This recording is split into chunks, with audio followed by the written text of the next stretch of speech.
बिस्मिल्लाहिर्रहमानिर्रहीम। अस्सलाम वालेकुम। A1 टीवी के न्यूज़ स्टूडियो से मैं हूं आयशा हमीद। नजर डालते हैं हेडलाइंस की जानिब। डेरा गाजी खान में जंगी चेक पोस्ट पर दहशतगर्दों का हमला। पासा 20 से 25 दहशतगर्दों ने जदीद असले के साथ हमला किया। भरपूर जवाबी कार्रवाई पर दहशतगर्द फरार, दहशतगर्दों की जानी नुकसान। हम दुश्मनों के खात्मे कमीशन पाक अगवान 73 ख्वारिज के दर्द अंदाजे की कोशिश नाकाम। फोर्सेस की शुमाली वजीरिस्तान के इलाके गुलाम खान किले में बरवक्त कार्रवाई, 16 ख्वारिज हलाक।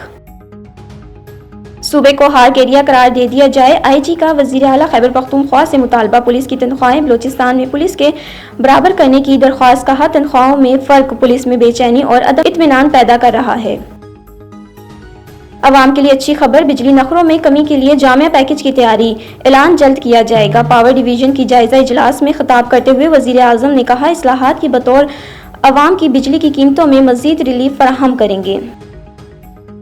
पानी का मसला हमारी अव्वलीन तरजीह है। किनाल्स का मामला हर फॉर्म में उठा रहे हैं। भरपूर अंदाज में मरबूत हिकमत अमली के साथ तहरीक शुरू करेंगे, बिलावल भुट्टो ने इदारे बता दिए। A1 टीवी के न्यूज़ स्टूडियो से अब तक ही। मज़ीद खबरों और अपडेट्स के लिए देखते रहें A1 टीवी। A1 टीवी, सब पे नजर, अंदर की खबर।